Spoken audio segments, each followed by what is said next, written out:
What's going on, Niner fam? It is Peter Lucas. It's late at night over here in Central Time, but it's not for the people on the West Coast. And the 49ers end up winning their second preseason game, 16-10 against the New Orleans Saints. And not that it matters, it's a preseason game, but we're going to get into it. We're going to talk about some key stats, some key players, things that I saw. We're not going to get too in depth, but I'm not going to hold you too long. But before we get into it, we got to hit the music.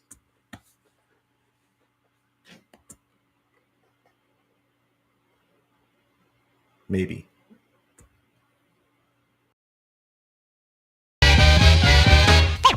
Ladies and gentlemen, I'd like to know, are you ready for start time?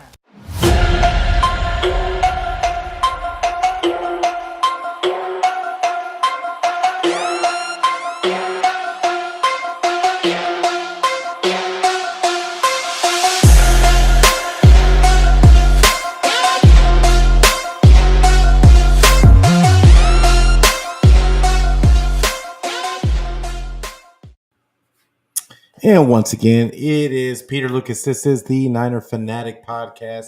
And once again, the 49ers, they win their first preseason win of the season. And not that they matter, but I thought that there was quite a few takeaways from this game. And first and foremost, I want to say what's up to my guy, Beto. Appreciate him coming through. I know he's about to go live himself. So, but appreciate you coming through before, bro. And make sure that you give my guy a follow. Make sure that you give him a subscribe. Make sure that you give the video a like. Make sure that you hit the subscribe button. Make sure that you hit the bell so you get the notifications for when I go live. And it was a lot of ups and downs, as it should be for a preseason game. Brock was out there for his first action of the preseason. Didn't look good. Did not look good at all. And at first we're just like, why is Brock out there with the second and third stringers? And what are we doing? He's getting hit. It was just kind of weird. It was kind of weird. And there wasn't much protection. The plays that they drew up for him were kind of weird. It looked like he was trying to take control of the offense a little bit and move guys around. I think he wanted to see what that was like, and it didn't look good. I'm just going to say it. It did not look good. And because then after he got out, Josh Dobbs comes in and just goes right down the field. Same players, but there might be a couple of reasons for that. So Josh Dobbs has been playing with those second and third string receivers all camp. So I'm going to give Brock a pass because Kyle wasn't calling the plays. Again, Clay Kubiak was calling the plays. There was no weapons whatsoever. And now, once again, Josh Dobbs made it happen. I got to give him his kudos. He made it happen with nothing around him. And I saw all over Twitter, and I know everybody's joking, but it was hilarious to see that everybody was. Shout out to my guy Brian Rennick, friend of the pod, was out there saying he's seen enough Brock Purdy QB1, and you're gonna just because 49er fans are so fickle. We go from left to right to what? I mean, anything can happen on any given play. They see one guy look better than another in for a 2-minute span, and all of a sudden we're all in on that guy. Trey Lance looked good in his Cowboy game. So now we gave up on him too soon. There was just all kinds of nonsense being spewed everywhere, but there was a few good things that happened in this game that I took note of. One, Jacob Cowing is kind of nice. Just the speed alone and the nice catch he made down the sideline Jacob Cowing is that guy. I have a feeling. Like I think he is going to be that one. I mean, we still haven't seen what Ricky Pearsall brings to this offense, but Jacob Cowing was the one receiver bright spot out of all of them. To be honest, Tay Martin made a couple of catches. I'll give him his due. Latu, eh. Danny Gray, I don't think Danny Gray is making this team. I'm going to say it right off the bat. Like it didn't look good for him either.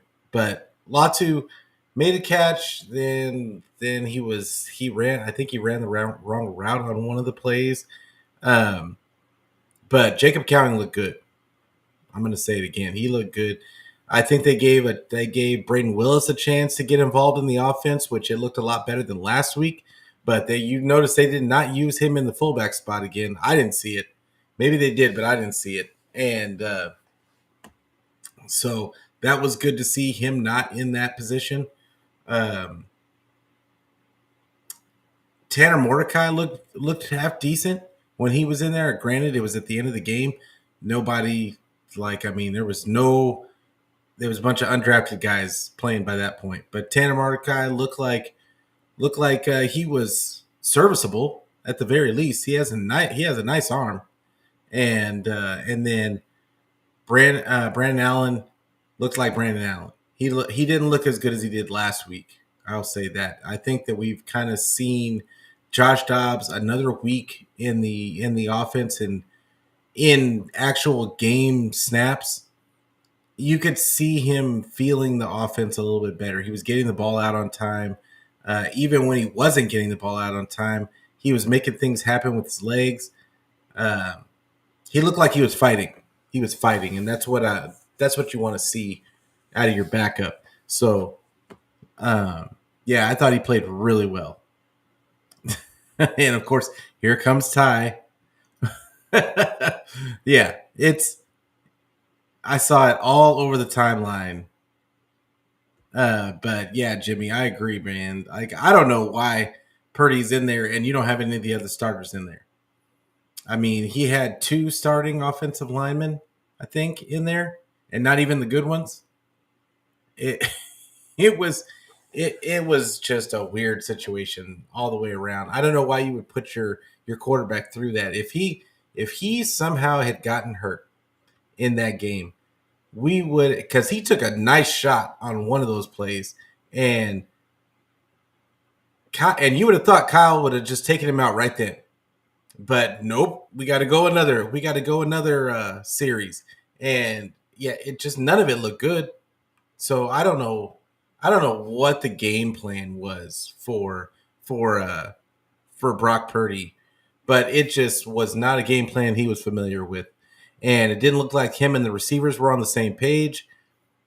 He was trying to signal a guy to come back to the ball, and he was visibly upset, and I don't know, it just didn't look good. So I'm looking forward. I'm hoping that the starters get at least a couple of series in the next game, in the last game, and let's see what they can, if they can build some continuity. Because I mean, yeah, it just didn't look good at all. Now, I'm hoping that once they get all the starters in there, but this is what we're talking about when we're talking about that Brandon Ayuk and Trent Williams need to get them into the to the game plan as soon as possible, because I'm assuming that Brandon Ayuk is going to get signed. At this point, it's so late in the game that I just feel like that's coming. And I think all the things we heard over the weekend, that it's coming. Just, can we get it done so that we can get those guys in the room and build some chemistry before the season starts?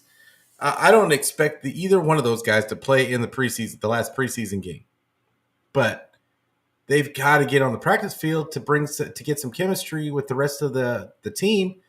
So, I mean, it's just this team just they amaze us 1 second, and then the next thing with them is that they just They do things that are just way out of whack, and to what the rest of the league does, that we've seen the rest of the league do, and it's just frustrating for us fans, because you knew that this was probably a possibility, and you're still pussyfooting and playing around, and like at some point we've got to get we can't just rest on the laurels of that the 49ers have the best roster in the league. We've seen that's not enough. That's not enough. So anyway, but what's going on to everybody in the chat? I appreciate everybody for coming in. Ty, Jimmy, Beto, we got Rick Diaz in the house, and and that was the next thing I wanted to mention. The defense. Can I say that the defense actually looked like like we went back to 2 years ago, and not that they looked phenomenal and they were just unbeatable, because there was a lot of misplays, but we didn't have our first stringers in. They had their first stringers in for multiple drives, and our second stringers looked really good on defense for the most part. And so, but what I liked was the scheme. It looked like they were back to penetrate with the defensive line and let everybody else clean it up. It made those running backs think about where they were running, and by the time they were thinking about it, one of the safeties or somebody had come up. It was already too late. I think that this run defense, while I don't think that it'll be just as good without Eric Armstead, I think it's going to be okay. And but I loved the defensive game plan. I thought that there was quite a few defensive line, not defensive line, but I thought there was quite a few defensive players that popped. Jalen Graham made a play. There was quite a few plays made. It was just, you could see us getting back to aggressive 49er physical football. And that's what I'm excited about. That was what got me excited. I know it's a preseason game. I'm not getting overly excited. It was the scheme that I liked. I loved seeing them get back to just hitting people in the mouth, making them feel it. Even if they caught it, they were going to feel it. And I think it just took a toll as the waves of guys came through. Curtis Robinson looked good. Jalen Graham looked good. Mustafa made a couple of nice tackles. Luter got lit up a couple of times. But then he made a nice little pop. He made a nice little pop on a receiver, and then came in at the end of the game. But that was bad coverage too. At the end of the game, he was just lucky that that Hainer threw the ball.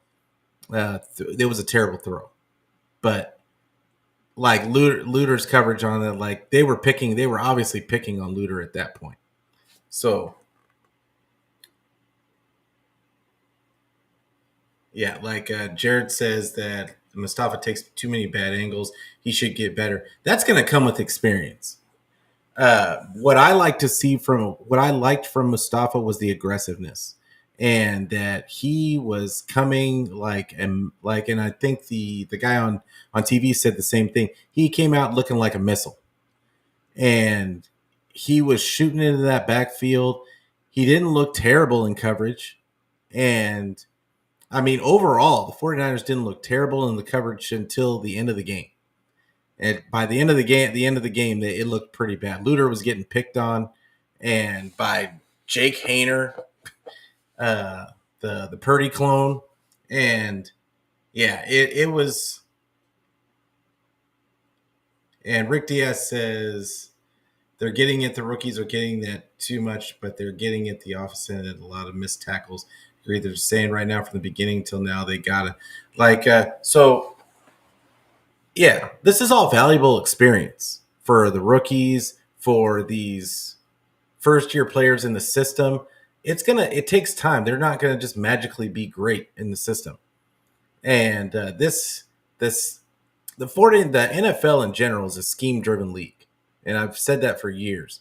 That the days of you just getting good players and them just being good when they got on your team, those days are gone. And I think that the fans are the last ones still hanging on to those times, but it's really about scheme fit, and it's the and understanding what the defensive or the offensive coordinator is running, and are you in the right place are you in the place that you're supposed to be on any given play. That's really what the game is about now. It's not in offense and defense. It's not about you just being the best route runner. It's not about you just being the this physical specimen of football player. Chase Young, Chase Young struggled with the system last year, and he's a physical specimen. But he just could not get the system. In my opinion, I think he struggled with what they were asking him to do.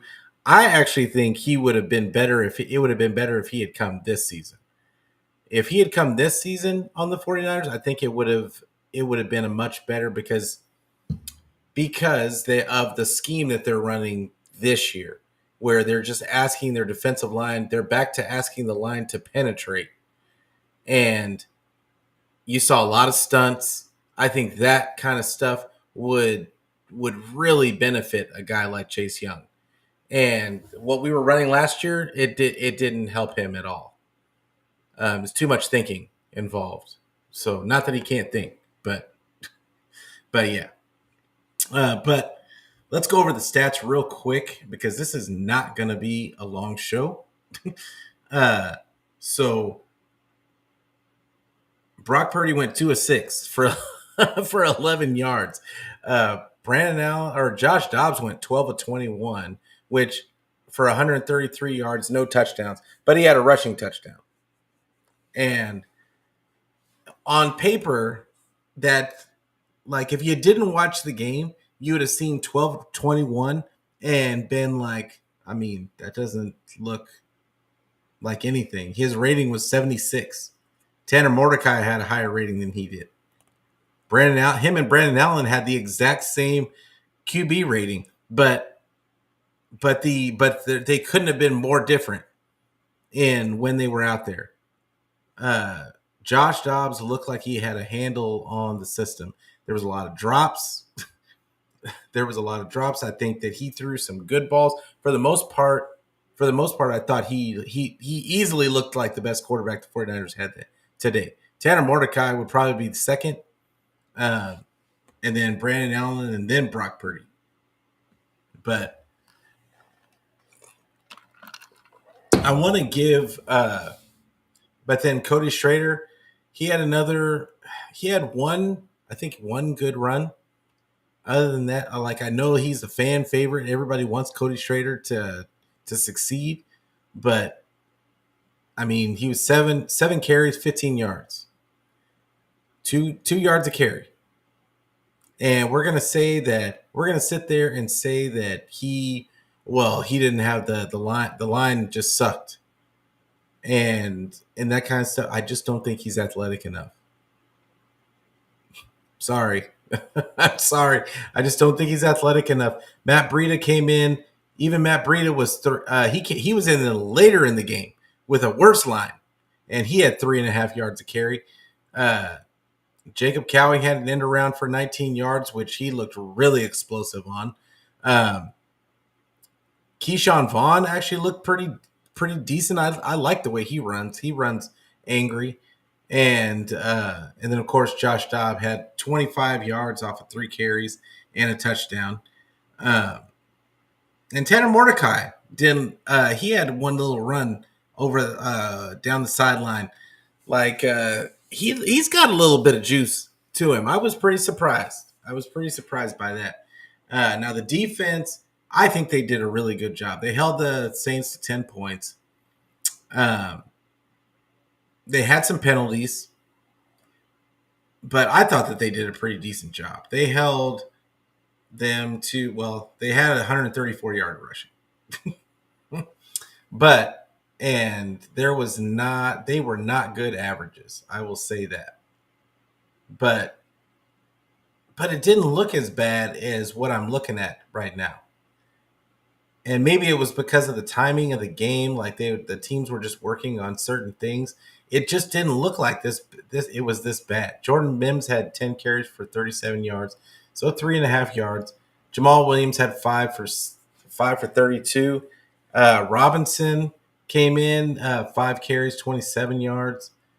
Taysom Hill had 5 carries, 21 yards. Like it just didn't seem like they were getting that.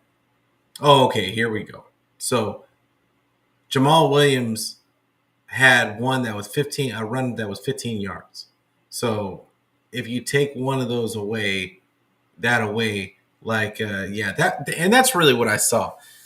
For the most part, they kept the run game bottled up, but they would occasionally let go like a 10-yard run. And there was three of them I'm looking at right now: a 15-yarder, a 9-yarder, and an 11-yarder, and that'll mess up your averages. So yeah, I don't think I'm not too worried about the run defense, especially once we get our starters in and we've got Fred back there um, and Jair Brown had a nice tackle in the backfield. That was good to see, but then he got blown up on another. It was almost like they knew he was coming that time, and he got popped. I believe it was him. Uh, so yeah, that wasn't the greatest to see, but overall, the other thing that I noticed is New Orleans is not good.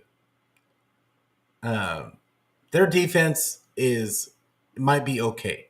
They might be okay. I don't think they're that great, but their receivers are not good. Olave is okay. He wasn't special. I didn't see anything special from him. Uh, and Derek Carr was Derek Carr. He didn't look good, and Spencer Rattler looked like a mess. Jake Hayner, I think he did the most with what he could. I think he did the most that he could, and he was going against second and third stringers. So, like, I mean, really, by the time he was in the game, it was third stringer. But so Jake Hayner, I mean, we're not really grading third string quarterbacks, but if I had to look at all of them, I could see Jake Hayner. He had the most. He had the best. He made the best reads that I saw. The other two, Derek Carr was not good. Spencer Rattler was all over the place. He would make one really good play, and then he'd make another play that was just left you wondering what he was doing out there. But yeah, like Jacob Cowing, bright spot, definite bright spot. Cam Latu had 3 catches, 30 yards. Matt Breida had 2 catches. I mean, it's not good when your running back is one of the highest rated catches of the football. Braden Willis had 3 catches. Jake Tongues looked good. That's the second game in a row to me that Tongues has looked solid, if like from a receiving standpoint. Tay Martin had a couple of catches. Ronnie Bell. Let's talk about Ronnie Bell for a minute, okay? Ronnie Bell is in danger of not making this team. And I was a Ronnie Bell apologist. But it's just not looking good. The inconsistency from him is just baffling.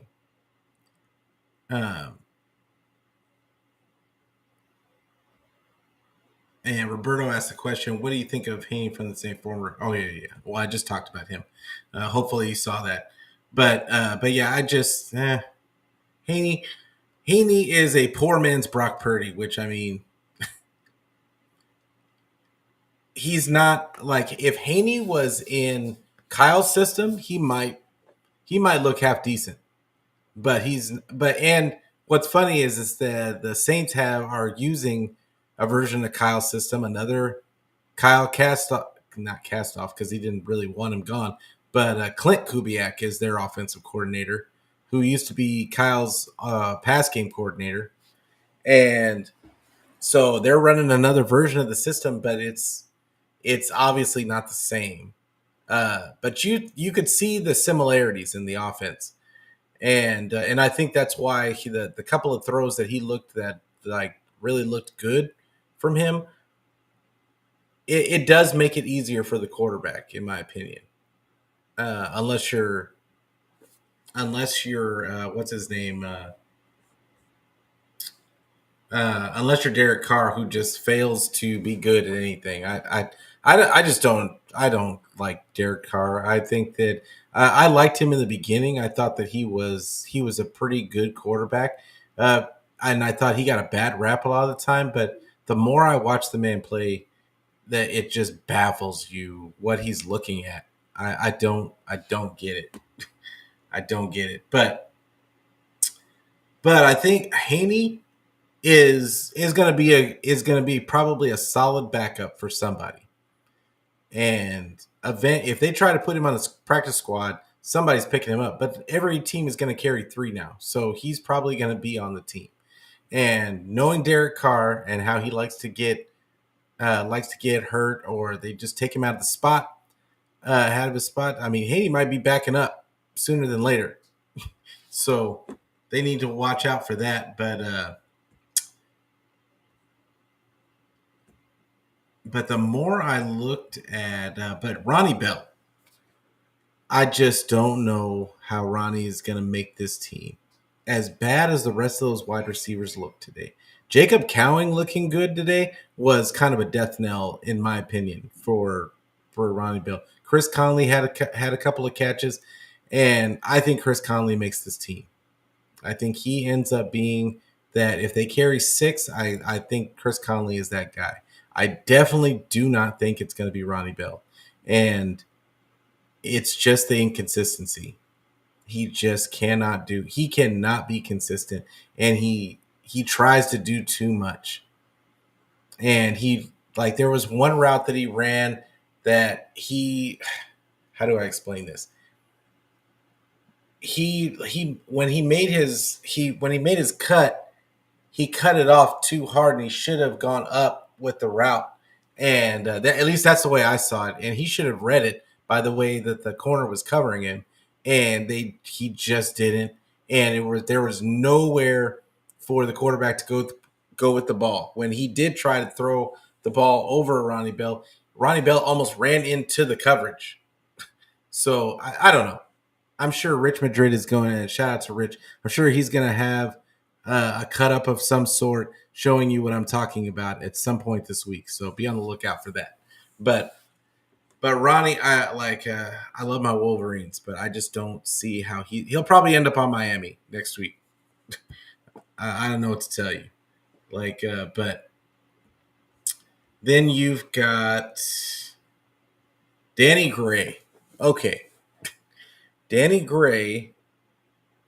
It looks like Conley didn't even play. There was somebody with a C in his name that I saw. It couldn't have been Cowing.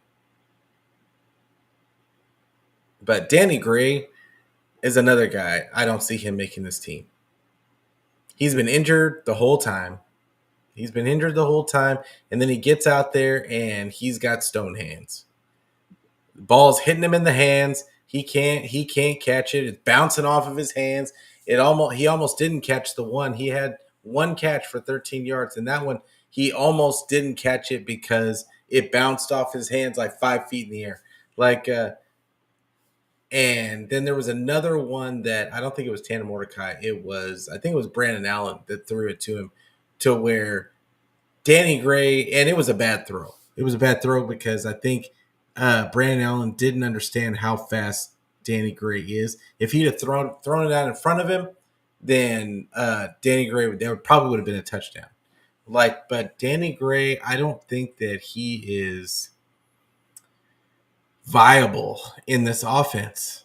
They don't take enough shot plays to make him viable, first off. And then he's not a good enough, he doesn't run good enough routes. He's not a good enough contested ball catcher to justify keeping him on the team.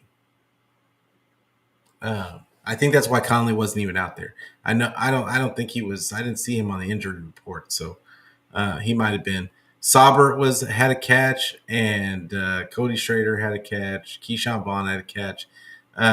Trent Taylor. Let's talk about Trent Taylor. Trent Taylor, another guy, should not be on this team. I think Jacob Cowan coming in and just catching some punts was the death knell for Trent Taylor. Trent Taylor is not good for anything. I'll be honest. He is. If you've got him out there running routes, then you've already lost. You can forget about it. Whoever's guarding him has already taken him out of the play. He just does not have any quick twitch ability. If he does catch the ball, he's not going anywhere. Like he's not gonna. There's going to be no yards after the catch. None. I get it that he used to be. He had one good season with the 49ers, and Kyle probably gave him a shot because of old feelings. That's not going to work. That's not going to work. I think he's going to end up on. And what's sad is that he's probably still going to end up being on the practice squad, just because Kyle thinks that he can do this, that, or the third. He's not good. He's not good. He's not good. He has no athleticism to begin with. The defense was able to take him out of plays. He couldn't even run his routes because he couldn't get off of the coverage. And yeah, it was bad. And this is by second and third stringers. I don't get it. I'll be honest with you. I just don't get it. 49ers. Let's talk about the defense for a minute. Tatum Bethune had 10 total tackles. He had 6 solo tackles, and he had a tackle for loss. He's quietly had a good camp. He's quietly had 2 pretty decent performances in the preseason. This is a guy that I see as another one of those 49er hits at the linebacker spot. Jalen Graham looked really good. Curtis Robinson looked really good to me. Malik Mustafa, he had a couple of issues like with his angles, but for the most part, I thought he looked pretty good.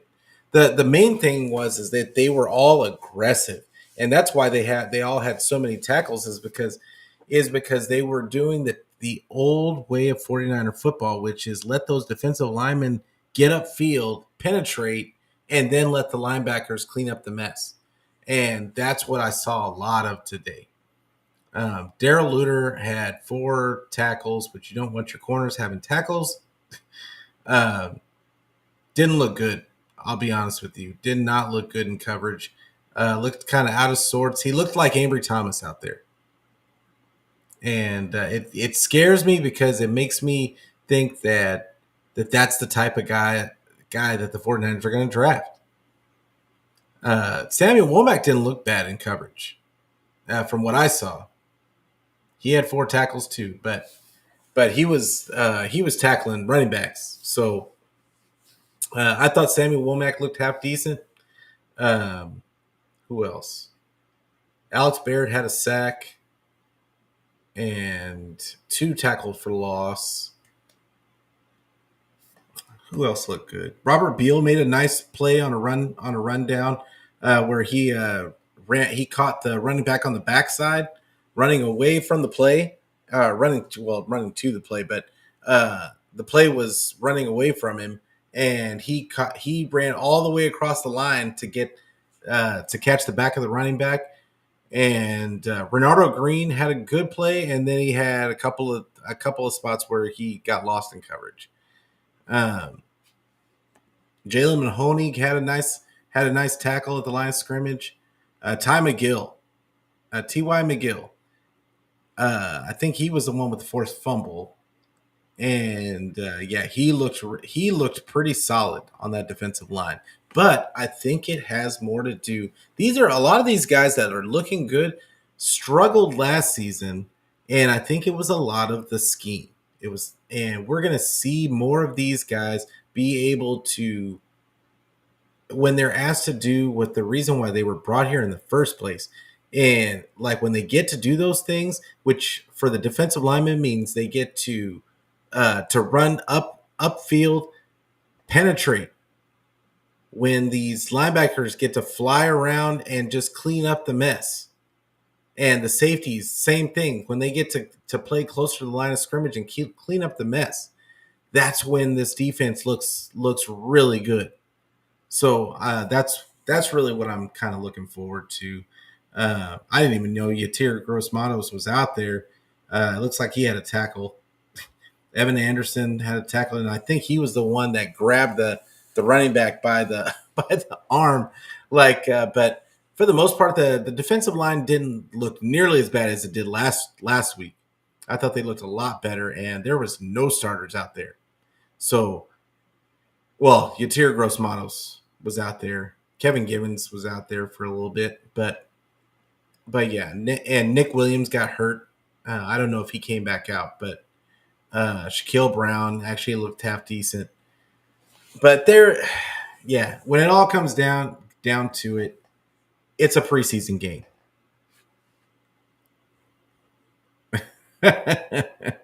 What's going on, my guy? Brian in the house. Like, yeah, but I mean, you guys still got to pay your guy, so it is what he's a Cowboy fan, and you got our guy Trey Lance, so he looked half decent. I mean, give my guy his kudos. I'm still pulling for Trey Lance. I want him to succeed, even though he's a Cowboy. He looked good, but I said on Twitter earlier today, it's all about consistency. Trey will look good.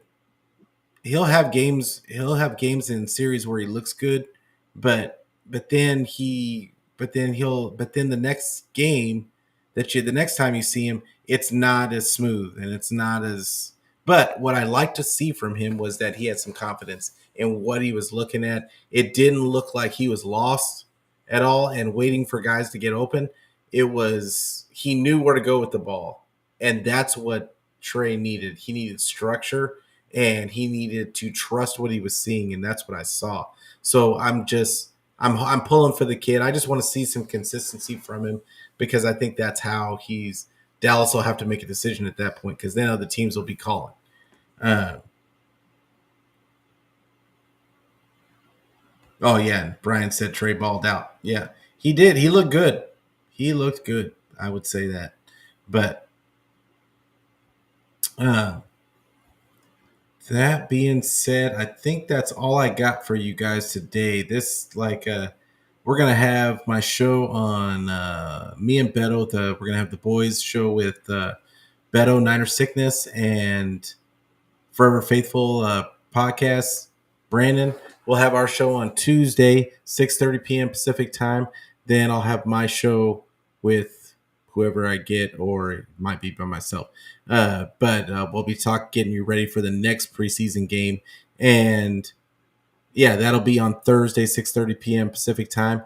So make sure you check that out. But yeah, a lot of things to like in this, and a lot of things to like from the depth pieces and in this game. And so I was pleasantly surprised, not just that they won, because I don't really care about a preseason win, but I saw progress. For some players, I thought that was really important.